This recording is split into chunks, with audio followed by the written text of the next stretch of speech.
reviewing here!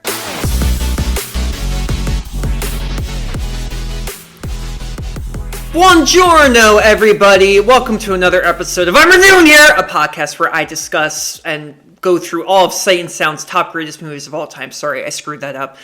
Because, you know, the is it Buongiorno or Buongiorno? Boner Joner?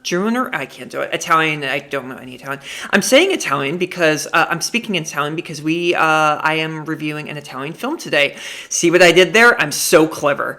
Yeah, but that distracted me. I didn't even introduce myself. Hi, my name is Charlie Fox, and I am your host. No, I'm kidding. I kind of just wish I was named Charlie Fox, because isn't that kind of like a hot name? That's also my stripper name. I was a stripper for Halloween one year, many years ago, when I was having a severe, depressive existential crisis, and I sorry if you heard that was my phone. That was my phone literally going, yeah, you were really stupid. Yeah, you see there are signs everywhere. What was I talking about? Oh yeah, Charlie Fox. Hot name, am I right? Charlie and Fox. Every celebrity imaginable whose last name is Fox is good looking. Megan Fox, Matthew Fox, The Fox and the Hound. Yeah, that fox was pretty good looking too, am I right? Oh man, how is everybody doing today? Happy Wednesday. Yes, it's Wednesday. I should warn you, well, not warn, you don't have to be scared of anything. Friday, there's not going to be an episode. Friday, the movie, what is the movie for Friday? Oh, I forget what it's called. Oh, no, it is called The Crowd. It's a silent movie. Cannot find it anywhere, and I'm really pissed off that I can't find it anywhere because it looks really good and it's supposed to be really famous and I had never heard of it, and damn it. The movie that I was supposed to review on Monday is called The Hour of the Furnaces. I believe, it's slipping my mind right now, I believe it is an Argentinian film. And it's like the 4-hour long one. And this is the thing, I keep lying in these episodes because I keep saying, oh, in the next episode, I'm going to watch this. And it doesn't end up happening. The Hour of the Furnaces is this huge epic documentary that explores civil and political unrest in one country. And I forget which country it is. It's either a country in Central America or South America. It's on YouTube in 3 parts. The first part has subtitles, because it's in Spanish. The second one is in Spanish with no subtitles, so I could not watch it, and I cannot find it anywhere else. So it's really disappointing. I hate that this keeps happening. You know, I have this whole schedule planned out, and then everything gets screwed up, and I hate it. But you know what? These are hard movies. Some of these movies are just so obscure. They haven't, come... I was going to say they haven't come to fruition yet, but that's not really the right phrase. I can't think out loud, you know why? Because also, it's light right now. It's still light outside, and usually I review this at night so I can see myself, and I can concentrate when I see myself, but I can't because it's too damn bright out, so I can't even see myself. All I can see is this little GarageBand thing going doo-doo-doo, and it looks like a heart murmur. It's scary. Okay, shh. Okay, I'm good. Whew, I just hit myself. Good. Okay, good. Yeah, I'm also recording early. Guys, when you cook, be sure to read the recipe in advance. I got home at 6 o'clock today from work because I had to work late, because I always have to work late where I work because I have a big job. And I was going to cook this amazing Turkish recipe. It's called Iskender kebab, and you can get it anywhere in Turkey. I've never been there. It's usually served with meat, but obviously I made it vegan. I veganized it. And I've made it before, and it's delicious, but I forgot that when you mix the vegan meat with all of, the yogurt and the tomato paste and all the spices, you have to marinate it for 2 to 4 hours. So, fuck me. I'm so hungry already. Jesus. Yeah, this podcast is well, this episode, you know what? Look, I'm already, talking out loud about my feelings. It makes me forget that I'm hungry, which is kind of a good thing. Yeah, it's really good. Oh man, it's a good week. Well, I have a lot of news to share on today's episode. I'm trying something new. I do want to say one thing. If I'm too loud, guys, you can just turn the volume down. Okay, I hung out with my friend last Friday night, and he was like, I love your podcast, but you're so loud in the beginning with your intro. I keep getting deaf. You're deafening me. I'm like, buddy, that's my shtick, okay? I'm a loud person. And then we got into a big fight, and I bit off his toe. No, I didn't. But yeah, no, a lot's been happening. Great movies in theaters right now. Evil Dead Rise. Did anyone see that movie? Holy potato blood. Oh my god, imagine if potatoes bled when you ate them. It'll be so nasty and messy. Yeah, the best horror movie I've seen all year. I haven't seen a lot of horror movies this year, though, but wow, absolutely amazing. I cannot wait to see it again, and I already have hardcore crushes on the leads, Alyssa Sutherland and Lily Sullivan, and they're both Australian. Oh my god, so hot. Beau Was Afraid, the new movie by Ari Aster, who did Hereditary and Midsommar. The weirdest freaking movie I've ever seen in my life. Like the weirdest. I've seen a lot of weird movies. This is probably top 3. I kid you not. It's 3 hours long. I'm still processing it. I'm still digesting it. Did I like the movie? I have no idea. Should you go see it? Guys, I don't want to say yes, go see it, and then you come back and like threaten me with like lawsuits or whatever. I really am not going to say anything. I'm just going to say, get ready. That's a warning and a compliment. Yeah, get ready. If you plan to go see Beau Is Afraid, you will. Oh my god. Well, I can't. I was gonna say a joke about the movie, but I can't because it's gonna give it away. But anyway, let's get started, shall we, guys? Big deal. This is the 25th episode of I'm Reviewing Here. Can you believe that? 25th episode. And it's been a blast. Now, here's this new fun thing I'm going to do. I'm going to do this new segment every time. What's the arithmetic sequence when it's like 25, 50, 75, 100? After every 25 movies, I'm going to do this new segment, and it's called Rank Time! Rank Time. But I have to scream it because I'm annoying. So every time I watch over 25 movies, I'm going to go back and I'm going to rank them because I do have ranking the greatest movies of all time in the description of this podcast, but I haven't actually ranked any of them. So are you ready? Are you ready?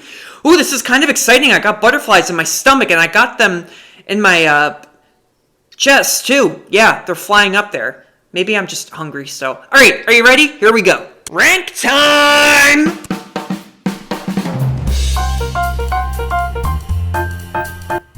Okay, are you guys ready? It's kind of fun, isn't it? I mean, I don't even really like jazz music, but I like this. So, badoo. Okay, 5 categories, and I'm gonna pick a movie that best fits this category.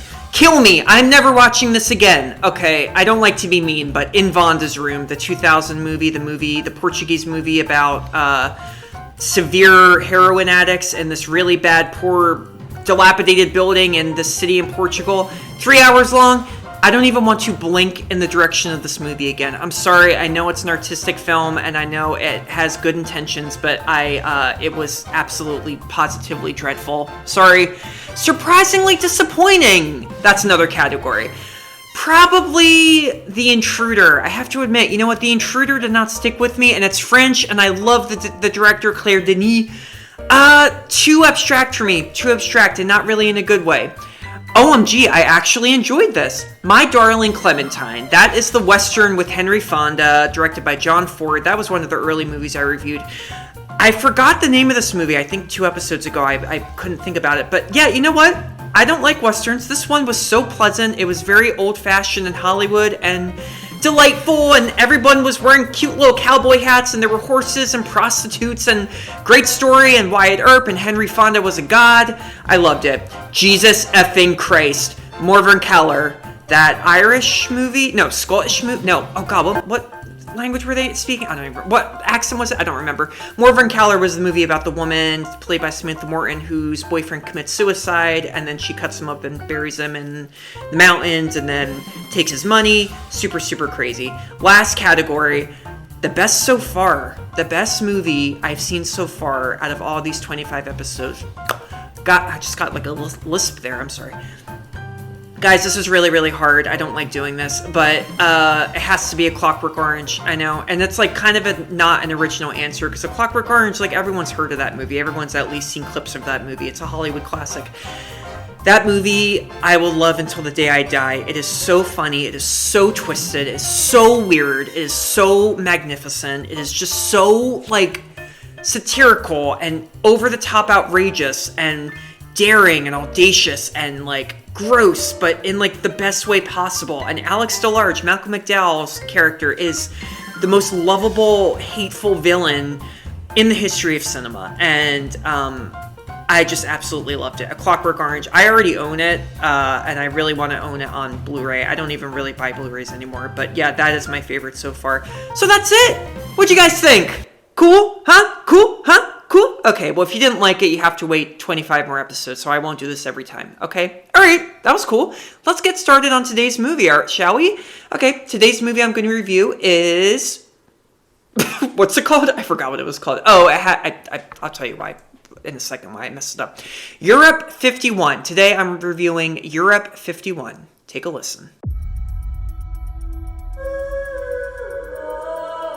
It was a name that sounded so sweet, so seductive. Synonymous with worth, style, power. Got you there. Did you fall for that? There's no trailer for Europe 51. I can't find it anywhere. That was just the trailer for House of Gucci. Remember House of Gucci, that movie? Father, Son, and House of Gucci. I actually didn't like House of Gucci that much. I'm sorry. I mean, Gaga, my girlfriend, Lady Gaga. She's my actual girlfriend. She's the only concert I've ever been to. That's not really... No, that's not true. I saw The Killers last year. What am I talking about? Well, Lady Gaga was the best. No, Europe 51... No trailer for this. I liked this movie. I did. I didn't love it. The main reason I didn't love it was because I think it just got a little bit long. It got a little bit redundant. What it was trying to say, what the lead character was trying to emphasize in the movie and all of that. So, very well done. I think what I liked most about it was its story. I mean, its story was very, very sweet and had a good message, and it deals with some really heavy topics. And I'm going to dive into like how shocking it must have been for this to come out and for characters in this movie to really talk about these really serious topics so candidly in a movie. This movie came out in 1952. It's an Italian-made movie. It was directed by Roberto Rosselini. I cannot speak Italian to save my life. Jesus. He co-wrote it with a bunch of people. Sandro De Feo, Mario Banuzio, Ivo Barilli, Brunello Rondi. My parents just got back from Italy. Guys, I've never been to Italy. I'm dying to go. I have to go there next year. Like, I seriously have to go. Roberto Rosselini, he was a very, very famous director because he is one of the directors of Italian neorealism.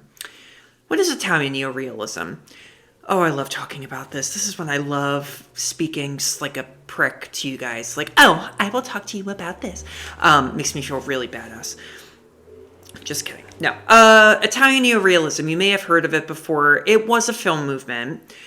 Italian neorealist films basically depicted... Well, they had a lot of qualities to them, but they basically depicted post-World War II life in Italy from the poor point of view. You know, like from the point of view of poor people, from the point of view of people living in poverty in Italy. That was always the big thing. The movies, Italian neorealist movies, they're very happy movies. No, they're not really. Some of them, you know, they don't always talk about the war, but, you know, the situation that these characters were living in, that's definitely a big topic in Italian neorealist films. These films were always black and white. They were always filmed on site. I mean, it's crazy. I mean, it really does like take you back to post World War II Italy. I mean, these people that, you know, managed to survive this regime and you know, the movies too, they didn't really, Europe 51's kind of an exception, I mean, but Italian neorealist films, they didn't really cast huge big name actors, you know, they weren't like that. These were meant to almost kind of be like independent films, like indie films, but the big theme was that they have to be set in Italy, it has to be after World War II, and the people got to be poor. That's pretty much it. And also the films are a little similar to the French New Wave in that they don't totally follow like narrative guidelines, you know? When I say narrative guidelines, it means, you know, back then a film needed to have a beginning, a middle, and an end. You know, that's what got it. That's what made producers buy it. That's what sold money. That's what got people in seats. The French New Wave, this is not a French New Wave movie, of course, but like the French New Wave and Italian neorealism, they are similar film movements, in my opinion, in that they kind of reject, you know, traditional storytelling in a filmic sense. You know what I mean? So they're really, really good. There's a lot of popular ones. And Roberto Rosselini, there I said it again, I cannot say this goddamn name. He did a lot of them. He did a very famous movie called Rome, Open City. There's a really famous shot in that film where a woman is running down a street and the police shoot her. And then I think the movie, spoiler, I think the movie ends that way. But that image is very, very popular. He did a movie called Paysan, which is on this list. It's on Sight and Sounds. I'm going to get to that. I think it's like 10 or 15 movies away. I don't know. Germany Year Zero, he did. I had to watch that in film school. Oh, yeah. I remember that movie ending so tragically. And goddamn movies are so tragic. It's true, though. But he was very famous. Europe 51...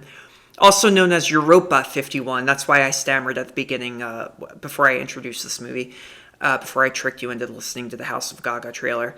No, not House of Gaga. House of Gucci, Jesus. Europe 51, this was a little different in that it's an Italian neorealist film, but it stars Ingrid Bergman. Ingrid Bergman, if you're not familiar with her, she is one of the most famous, iconic actresses of all time. She was a Swedish actress, gorgeous, versatile woman. She was in a lot of Hitchcock movies. She is most famous, however, for Casablanca. You know Casablanca. Here's Looking at You. You know that movie. It's her and Bogey. Humphrey Bogart, that was his nickname. One of the most famous movies of all time. She was in that, but she also won 3 Oscars. She won Best Actress for this movie called Gaslight, where she plays a woman who, you got it, is gaslit. Yeah, gaslit. Yeah, I've like never used that in a sentence until now. That, she did a movie called Anastasia, about Anastasia. No, it's not the animated movie with songs. This is like a real epic movie. I haven't seen it. And then I believe she also won Best Supporting Actress for Murder on the Orient Express in 1974, which was this big, huge, star-studded movie based on the book by Agatha Christie. But anyway, Ingrid Bergman, though, you know, I was very surprised to see her in this type of movie for many reasons, because I only knew Ingrid Bergman from Hollywood movies, you know, and Europe 51 is not that. This is an Italian movie. Okay, some issues I had with it. This is an Italian movie, but it's not in Italian. The version I watched is all dubbed in American, and I think what's a little confusing, it's a few things. So this movie features Italian characters, and you can tell that they're dubbed when they're speaking American. I mean, obviously you can tell that, you know, it's obvious. But then the majority of the movie does not have Italian characters. It has what appears to be American or like British sounding characters. So they are speaking in English. So I think there were 2 versions. I think obviously when the movie came out, they had one version that was totally dubbed all in Italian. What I'm curious to know is if Ingrid Bergman was actually speaking Italian in some of the scenes, or if she was just totally dubbed, because there are moments in the movie where she's speaking with a character who is speaking Italian but is speaking English, because, you know, you can tell by their mouth is like, you know, it looks really awkward. It's like they're, you know, they got a piece of bubble gum stuck in their teeth. But yeah, apparently though, I don't think she was. I think her voice was entirely dubbed in Italian. But this movie though, and the main version available, which I'll get to at the very end of this episode, you know, where you can watch this movie, this version I watched was totally in English. So Europe 51, what's it about? What happens? A lot happens in this movie. This does generally have, you know, a full-on beginning, middle, and an end. I would say that. It's not an artsy, abstract movie. It does have a story. Has a very sad story. Ingrid Bergman plays Irene. Irene is living in Rome, post-war Rome. She's married to this American named George. George is played by this actor who I don't know, Alexander Knox. He was a Canadian actor.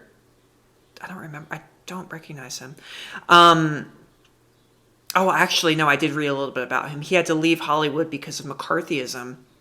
I think basically he left because, everybody it was a witch hunt, and I don't think he wanted to get caught or whatever. I mean, even if he wasn't a communist, that's crazy. That is so crazy that happened. I love reading about that. That is so terrifying and horrible and wow, it's insane. Anyway, Irene and George are married. He's an American. They're living in post-war Rome. They're a very privileged, rich family.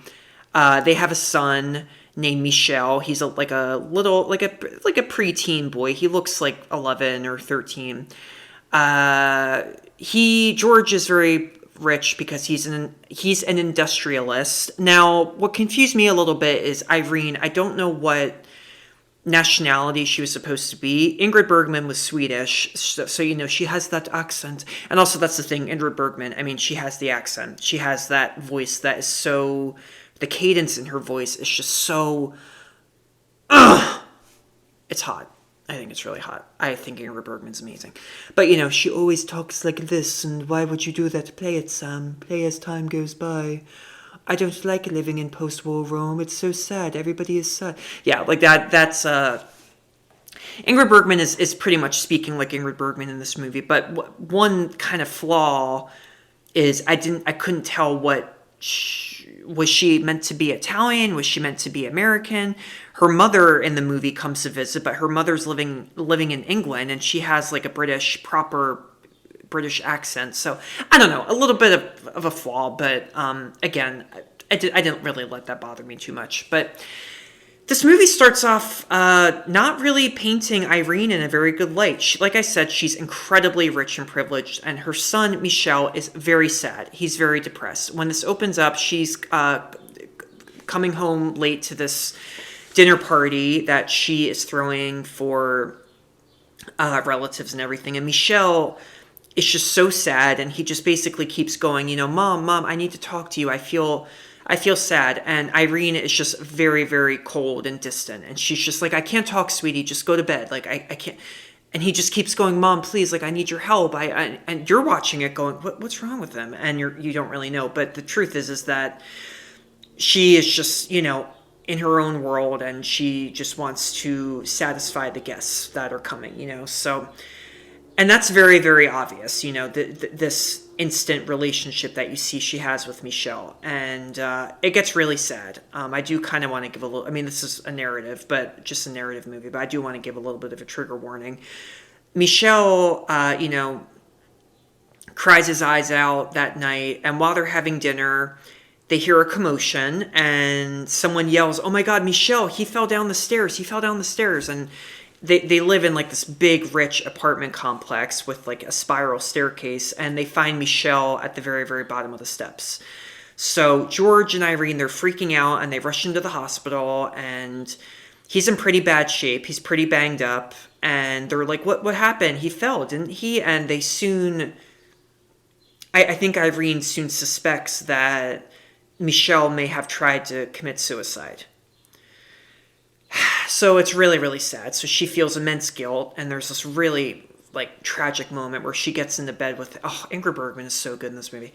She gets into bed with him in the hospital bed, and she just is crying, and she just says, I'm so sorry. Like, from now on, we're gonna hang out more, and I'm here, baby, and I'm gonna, tell if you're feeling down, like, we're gonna have a big talk, and I'm so sorry that you did this, and I wasn't there for you.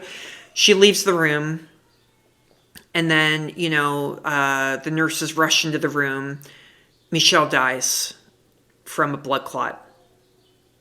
Like right there. Right after she promised that she would be there for him more.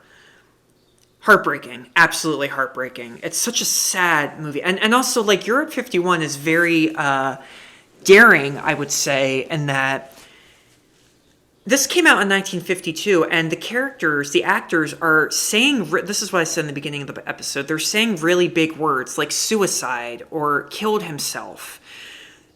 Back in the day, you weren't supposed to say that in movies. The same way you didn't say sex in movies. In like a 40s movie, if it's a love story, you're not going to watch them go, let's go upstairs and have some sex, They won't even say, let's make love. They might, but it's kind of rare, But with a topic as not pleasurable as suicide. Oh God, that was so stupid. Forget I said that. What I mean, you got what I mean. This is it's a very big move that Rossellini does in this film. He tackles these really horrible topics head on, and that's what I really liked about Europe 51, And I think a lot of other Italian neorealist films, they're the same way. They really aren't afraid to go there, to cross that boundary and really say, not sugarcoat anything, and just say, nope, he tried to kill himself. We're not going to try and sugarcoat it and say, well, he was unhappy and he chose to no longer, they don't say it like in that old-fashioned Hollywood dialogue that's just not realistic at all. In this, it's just straight off, Irene says, no, he killed himself. Really sad. So Irene is a mess after this. She's bedridden. She is heartbroken. She just cannot stop blaming herself for what happened to her son. And you feel it. You feel it in this movie. And you do feel for Irene. Irene, and this is kudos to Bergman's performance. You feel for her. She screwed up. She screwed up massively. But, she's just so used to being rich and privileged that she just got lost in it. I think she got lost in the life she was living. And it is unforgivable in a way. But you feel for her. You really, really do. She's not this monster. She's not this horrible monster that you're meant to hate. And this is like a big part in the movie is atonement that plays so heavily into this movie. So we learn a little bit more about some other characters. She has a cousin named Andre. Andre is a communist, and he is very, he's very political. He believes that, there's going to be peace in this world and everything's going to be, they just, remember, this is post-World War II. So, they just survived this hell. He feels like everything's going to be fine. And, he also tells her in one scene, there's this good sequence where she's in the car, she's blaming herself. And he says, something really, really thoughtful and obviously relevant to today, which is, he tells her, it's not your fault. It's, it's not Michel's fault because he was just born in this society that he's had to endure for so long. He had to live through World War II and he's a kid. Do you know how unbelievably depressing that must have been for him? So it's not your fault. He says he had to live in fear all the time. And then I love so much what Irene says. She says, why should children pay for it? Yeah. I mean, I love that quote. Why should children pay for it? Makes you think about that. That quote, I wrote that down. That really, really hit me emotionally because you see so many atrocities in the world. And when you understand that kids have to live through this, it's no wonder they have so many issues growing up. I mean, oh, yeah. It's sad. So Irene kind of ends up going on this little existential journey in the movie, and she kind of gets more and more interested in humanitarianism. She sort of gets introduced to the poor parts of Rome, the poor neighborhoods, and she goes and, the home conditions that they're living in are atrocious, of course.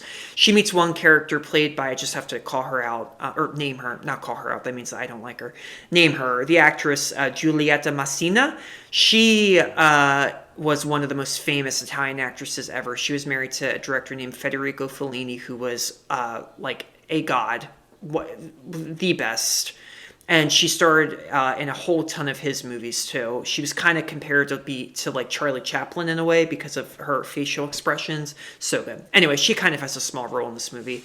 And she's dubbed, and it makes no sense because she's Italian and the dubber doesn't even have an Italian accent. Whoever dubbed is totally American and yank and like, oh yeah, I'm in Italy, I'm in Rome, welcome, oh look at my children over there. It's just so over the top. It almost sounded a little bit like a Delco accent, like, oh yeah, oh, I just got back, I'm eating a hoagie here in Rome, yeah, the old Nazis just burned down my house. Yeah, it makes no sense, it's so stupid. But again, that's what they did back then. You can't blame it, you cannot blame the movie for that. So Irene, she gets more and more in touch with these people. She meets someone who takes her to the factory where they're all working, and she just becomes so disturbed by how all of it works. And she takes in, she becomes really close with a prostitute named Inez. Inez, I think is how you say it. Yeah, not Inez, Inez. Who's a prostitute and is also, of course, living in horrible condition. We later find out that she's dying of tuberculosis, and Irene is just completely gutted again. And she keeps asking herself, why is this happening? Why? I just want everyone to be happy. Why is there so much misery? It's not fair, And you see this change. I mean, talk about a character arc. This character arc that Bergman does with Irene is just so remarkable. It really, really is. So things get even real. Things take like a total 180. I'd say 3/4 into this movie, where so after Inez dies, she goes back to her house, and her son. She has a teenage son who is on the run from police. He's just, you don't even really know what he did. I think, oh no, I'm sorry. He robbed a bank. I'm sorry. Yeah, he did that. And so he's on the run from police. He gets away. And she also, before he gets away, she tells him, like, go, get away from them, So, and meanwhile, her personal life is just, her family does not understand what's happening to her. They think she's gone crazy. Her husband is a POS who thinks she's having an affair with her cousin, Andre. He thinks that's why she's been so distant and quote-unquote crazy with trying to help poor people out in the community. So stupid. And you can just tell her other family, it's like they act like they don't even care that, her son just committed suicide because she was too concerned thinking about, her pearls and necklaces and everything. So that's a big thing to point out in this movie. Irene is really the only one who's trying to make a difference in the world. So anyway, she goes back to Inez's home. Her son escapes. The police come, and she basically gets arrested because they're like, well, what the hell? Why'd you let him go? And he later turns himself in, and Irene, again, just bursts out crying because, again, it's just another person who is just trying to survive and got caught, and now he has to pay the price too. And so she is just like completely shocked. What happens next is just unbelievable. She gets taken to a mental institution. Yeah, her husband puts her there. The police basically put her there because they're like, well, I think she's just really hurt because her son just died. So let's not arrest her. Let's just put her in this institution and they'll fix her there.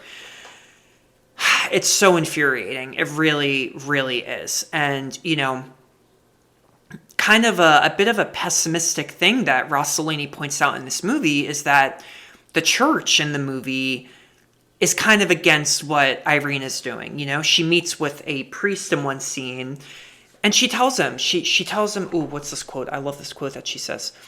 Only through love will we find salvation together. She says that. She also says the only way not to be selfish is to love each other and ourselves. Oh, you see, there's so many good quotes in this movie.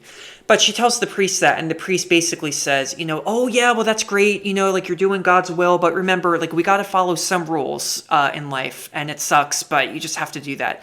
Basically, he says, it's great what you're doing, but you got to stop helping the poor people out because, you look bad right now, and look where you are, and you have to be with your husband, and it's very sad. But you know what? Irene does not give up. And when she's at this institution,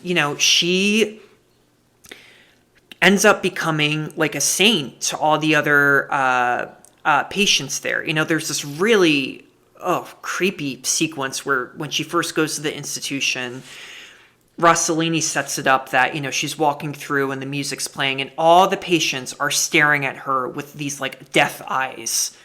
And I think it's because maybe she's rich. I think maybe that's why they kind of look at her like, well, why the hell are you here?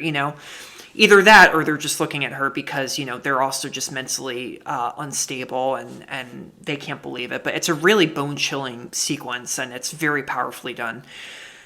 They don't really like her at first, but this changes a little bit when there's one patient who tries to hang herself. And Irene and the doctors, she runs up and saves them. And Irene kind of like holds this woman, by her side. And people, I think the other patients see that and they kind of go, oh my God, like she's actually a really good person. She's like angelic,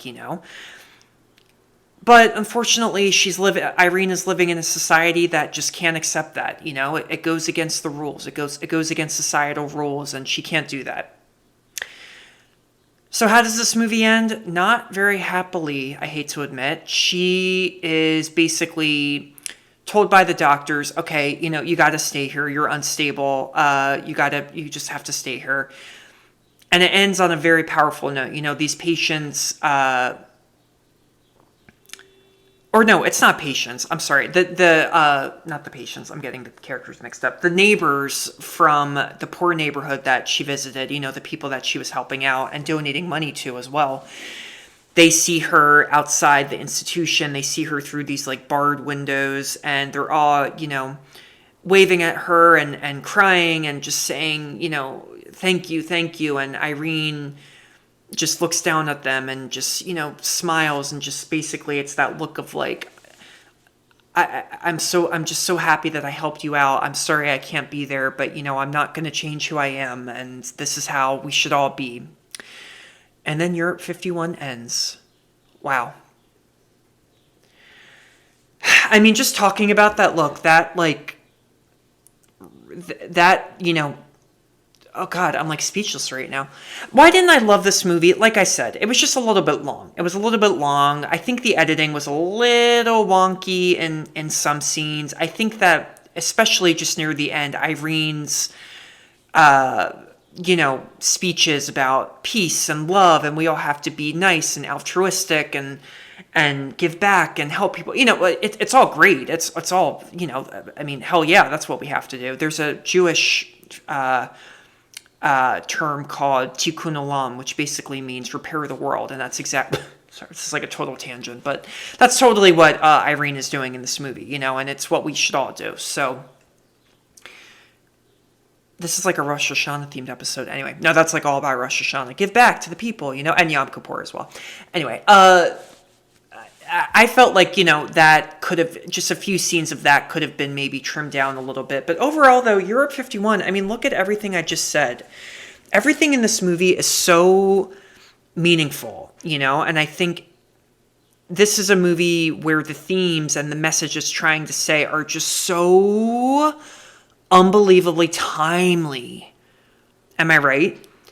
Because you watch this movie, I mean, this is still, I say this all the time. Critics, they love movies that came out years and years and years and years and years ago, but are still timely today, all the way in 2023, This is still timely. There are still poor people throughout the world. There are still these rich, assholes not doing anything about it. There still are people, there will forever be people who want to give back and help people and do charity. And then there's, their parents or their friends that are as wealthy as them. And they may go, you mean, maybe you shouldn't do that. Okay. Just, it's not going to look good. Oh my God. I mean, that drives me up a wall. And that's exactly what Irene, faces in this film. And it's a big, there's a huge message here that Rosselini's making. And it's a very strong message. Love one another. Be nice. Be kind. If your country just went through a goddamn World War II, don't, be mean about it, Come together as one. That's what you need to do. Come together as one and help each other out. Help a lending hand.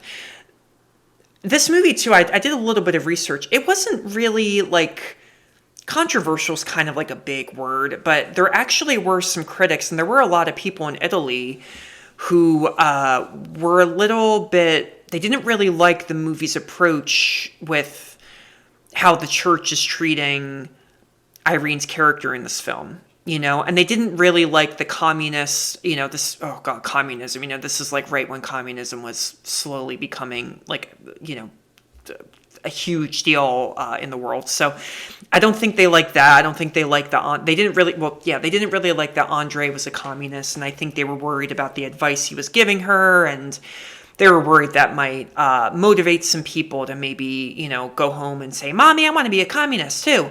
So there was that, and I think also they didn't really like how the church, they didn't like what the depiction of the priests in this movie. I feel like they didn't like that. They would have much preferred a movie, and the Hollywood approach would have probably been where, the priest is right there with Irene and going, yes, this is great, you have to keep doing it, But it's a little bit more pessimistic in this one. And I think that's what makes it such a natural slice of post-World War II Europe. Not every priest and rabbi and Shah or whatever was like that. A lot of them were, but no, a lot of them were also like, I've been through hell just like you. I don't think what you're doing is a good idea. Don't cause any more drama. Don't what's the phrase? Heat the pool? No. Stir the pot? Yeah, stir the pot. That's what I meant to say. Heat the pool. That's a cool thing to say, though. Stop heating the pool. You're going to be a jackass. That's kind of the whole thing that Irene continues to face in this movie. And, the religious allegory, the religious imagery in the film is not, it's, excuse me, it is very subtle, too. Irene is clearly meant to be like an angel, a saint. She's doing God's will in this movie. That final scene of the neighbors waving and crying and smiling at her while she's, locked behind a barred window, it is so symbolic. It really is. I mean, Irene is like a modern day Jesus Christ, Irene Christ. Jesus' second cousin. Yeah. No. Yeah, Europe 51. You know what? This actually, talking about it more, it really has stuck with me. Just be a little bit shorter. Yeah. And dubbing. Last thing I'll say, I'm going a little over today, but a little overtime. But sorry, I just hit the mic too. If you watch a lot of old black and white Italian movies, it's important to remember that a lot of them, they didn't film with sound. They would film with cameras, and then they would add sound effects and dialogue later. So if you watch even if you watch movies that are in Italian with subtitles, it's still out of sync. And they did that to save money, essentially. And it was so common back then. So they probably did it for this movie too, because even when they were speaking English, there were a lot of times I was like, Ingrid Bergman, did you really say that? Because it looks like you said, like, the F word, but you actually said in the line, transport. I don't know. I couldn't think. What rhymes with fuck? Some words do, but I won't say what. Yeah, but Italian cinema, though, is really, really amazing, and I really can't wait to watch more. I'm certain that there are a lot more Rossellini movies on here. I recommend Europe 51. It's not my favorite, but it's so well done. It's so powerful. I think the best thing about it, honestly, is its message and also Ingrid Bergman's performance. I mean, rest in peace to this actual saint of a person. I mean, of a human. I mean, like, not only was she beautiful, she just... There are scenes in this movie that break my heart, and Ingrid Bergman never overacted in her performances. She never did. Everything she did was just so natural and real, and you feel Irene's pain. You feel her wanting to just repent for her son's suicide, and just do better in the world. And I think her character is just so good. I think that it is just a fantastic character. Now I'm getting redundant. Just kidding. Europe 51, where can you watch this movie? You can watch it on the Criterion channel. But Matt, Bussy, I don't want to get the Criterion channel. Why not? Get the Criterion channel. It's great. They have so many amazing, endless movies on there, and they have interviews with directors and actors who are in these movies. They have so many bonus features and all that. Okay, but if you don't want to get that, it is also on HBO Max. If you don't have that, then I think you're shit out of luck. I'm sorry. I think it actually is on YouTube, but don't watch, guys, don't watch stuff on YouTube. Don't watch movies on YouTube. I only do it if it's there and I cannot find the movie anywhere else and I can't even purchase it. I mean it. If I can't even purchase the movie, but it's on YouTube and someone put it on YouTube, then whatever. But don't do that. Don't take the cheap route, honestly. Try to watch this movie in its enhanced quality. It looks fantastic. And I would recommend Europe 51. And I would recommend a lot of Italian neorealist films. And it's been good. Wow, this has been a long episode. I'm sorry, guys. Thank you so much for tuning in. Thank you for tuning in. If you have been listening to all 25 episodes, Toda Rabba, that is Hebrew for thank you very much. It's Yom Ha'atzmaut right now, the day that this episode's airing, which is Israel Independence Day. So I'm in an Israeli, Hebrew, Jewish mood. Okay? Shalom. Now, thank you guys so much for tuning in these past 25 episodes. I'm not done yet. I got a lot more, and I really hope you stick around.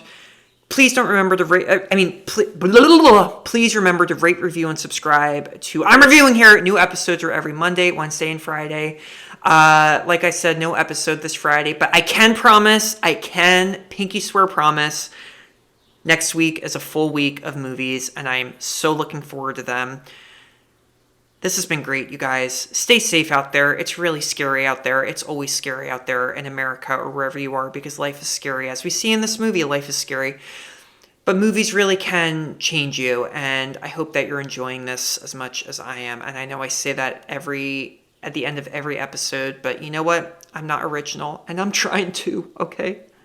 I had to carry my old toilet downstairs, and the stupid wax melt, or whatever it's called, got stuck to the carpet, and I could not get the wax melt off my fingers, okay? So annoying, and I had to use my fingers yesterday to make bagels, Jerusalem bagels.